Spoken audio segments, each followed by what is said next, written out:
शाइरनि जूं दिलियूं अहिड़नि अहसासनि सां भरियल हूंदियूं आहिनि जंहिं जे वसीले हू पंहिंजे अंदरि तोड़े ॿाहिरि जी पीड़ा ऐं सरशारीअ खे बख़ूबी परूड़े वठंदा आहिनि। पंहिंजे मन अंदर जे कैफ़ियतुनि खे लफ़्ज़नि वसीले चिटे सघण जी सलाहियत रखंदा आहिनि। तख़लीक़कारनि वटि इज़हारण जी का अहिड़ी ताक़त हूंदी आहे जो ॿिनि किताबनि में बयानु थींदड़ वार्ता खे ॿिनि सिटुनि में बयानु करे छॾींदा आहिनि। शाइर बुनियादी तौरु प्यार जा ई तरफ़दार थियनि था। इश्क़ी संदन महवर ऐं मर्कज़ हूंदो आहे। ज़िंदगीअ जे हुस्नाक जज़्बनि, कड़ाण, दुखनि, दर्दनि ऐं पीड़ाउनि जा अक्स पंहिंजे अखरनि ज़रिए उचारण में जन कविताकारनि अहम हैसियत हासिल कई आहे। उन्हनि में वॾे ॾील ऐं दया वारो ॾात धणी सिंधी ॿोलीअ जो यगानो शाइर वफ़ा नाथन शाही बि शुमार करे सघिजे थो।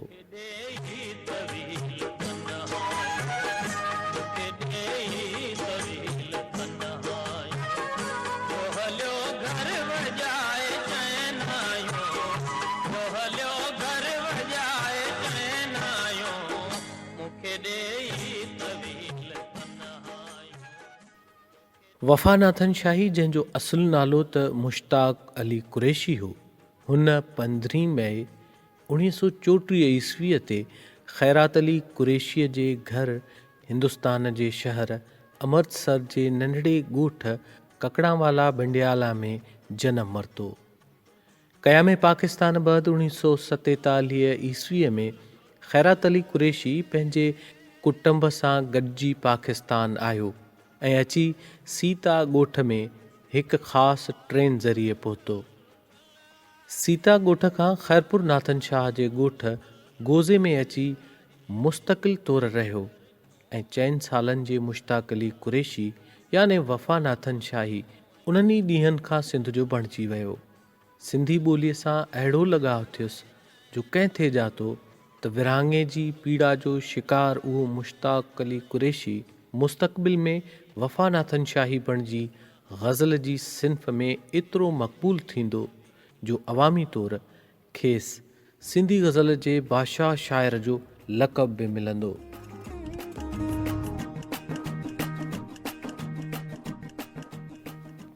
गोज़े में रहण खां पोइ खेसि स्कूल में दाख़िल करायो वियो। पहिरियों दर्जो प्राइमरी स्कूल गोज़े ऐं 5हों दर्जो primary school Khairpur Nathan Shah मां पास कयाई। मैट्रिक जो इम्तिहान 1964 ईस्वीअ में government high school Khairpur Nathan Shah मां पास कयाई। ग़ुर्बत सबबि वफ़ा वधीक पढ़ी न सघियो। तंहिं करे जानवरनि जी पालना वारे खाते मां स्टॉक असिस्टेंट जो कोर्स पास करे 95 रुपयनि जी पघार सां मीरपुर ख़ास जे सरकारी पोल्ट्री फार्म ते जानवरनि जे खाते में स्टॉक असिस्टेंट मुक़ररु थियो। तंहिंखां सवाइ हू ख़ानगी तौर ते पढ़ंदो बि रहियो। Inter Sachal Sarmast oriental college मां BA ऐं MA पॉलिटिकल साइंस में सिंध यूनिवर्सिटी मां पास कयाई। उनखां पोइ लॉ कॉलेज हैदराबाद में बि LLB लाइ दाख़िला वरिताई, पर 1 साल खां पोइ अधूरी छॾियाई। वफ़ा नाथन शाही जो कुटुंब जहिड़ो ककड़ांवाला भिंडियाला में हो, तहिड़ो ई गोज़े में मुफ़लिसीअ जे वर चढ़ियल ऐं उन ई मुफ़लिसीअ वारे माहौल मां वफ़ा पंहिंजे बालकपिण खां ई महरूमियुनि ऐं मुश्किलातुनि सां मुंहुं ॾियणु लॻो।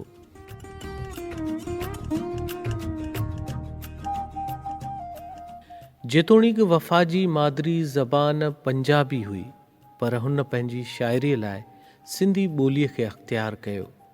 हुन पंहिंजी शाइरीअ में सिंधी ॿोली ऐं हितां जे माण्हुनि लाइ तमामु घणी अक़ीदत ऐं मुहबत जो इज़हार कयो आहे। बदन महराण आहे दिलि फुलेली, अञा सिंधी न आहियां सोच ॿेली। ही सिटूं हिकु सवाल बि आहिनि त दावा बि आहिनि। जॾहिं वफ़ा खे ग़ैर सिंधी हुअण वारे हवाले सां नज़रअंदाज़ कयो वियो त संदसि दिलि मां बेसाख्ता दाह निकिती, जंहिंमें हुन इहे सिटूं सिरजे सिंध सां पंहिंजी मुहबत पंहिंजाइप जो इज़हार कयो।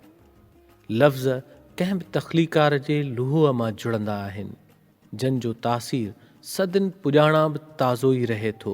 हुस्न जी बंदा परवरे आहे, हुस्न जी बंदा परवरे आहे, मुझी दुनिया में रोशनी आहे, मुझी दुनिया में रोशनी आहे।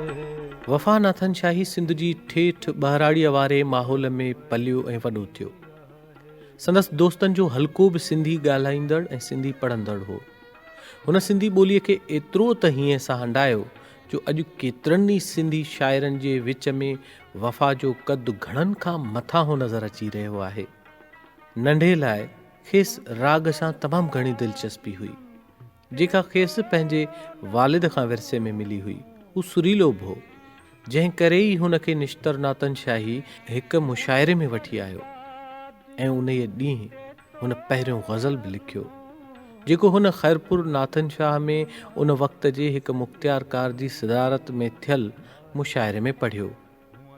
ईअं हुन शाइरी जी शुरूआत कई, जंहिंखां हुन इब्तिदाई ॾींहंनि में इस्लाह पिणु वरिती ऐं मोहसिन ककड़ाई, जेको ख़ुदि सिंधी शाइरीअ जो अहम नालो हो, तंहिं पंहिंजे शागिर्द वफ़ा नाथन शाहीअ लाइ किथे लिखियो हो त वफ़ा पंहिंजी ॾात ऐं ॾांव जी ॾाकण ते चढ़ी उन बुलंदीअ ते पहुतो आहे जिते हर कंहिंजी जाइ नाहे हूंदी।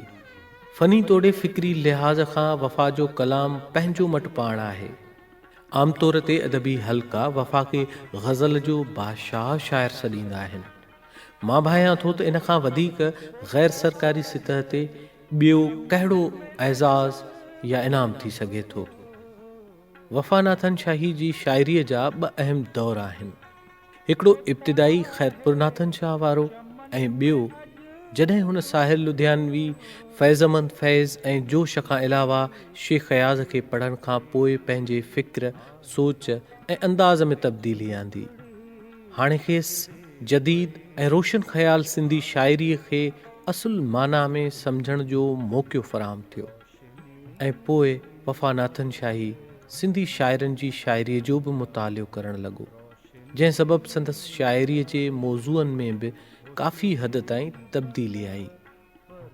हुन केतिरनि ई माॻनि मकाननि ते वञी ज़िंदगीअ जो वेझड़ाईअ सां बि मुशाहिदो कयो, माण्हुनि जे दुखनि, दर्दनि, पीड़ाउनि, अहंजनि ऐं तकलीफ़ुनि खे पंहिंजो महसूसु कयो।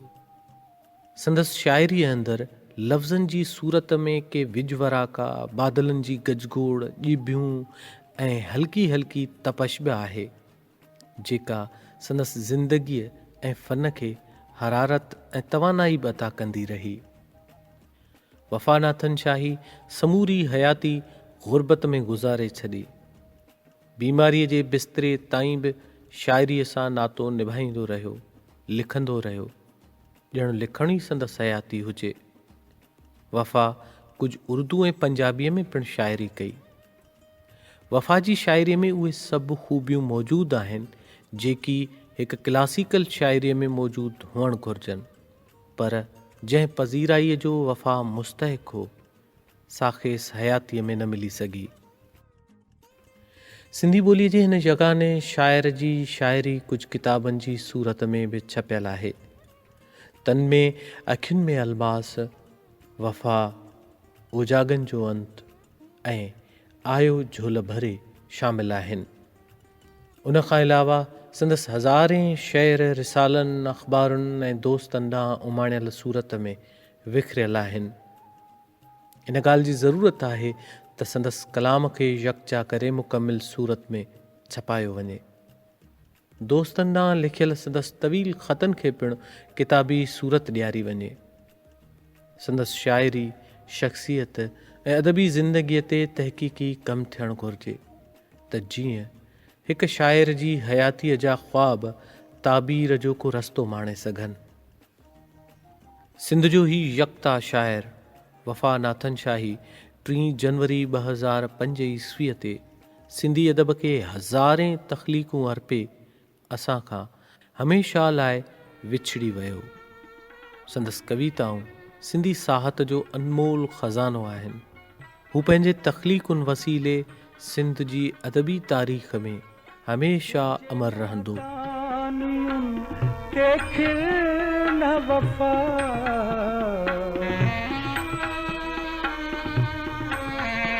दिल जे नादानियुनि ते खिल न वफ़ा, दिल जो छा आहे दिल चरी आहे, दिल जो छा आहे चरी आहे।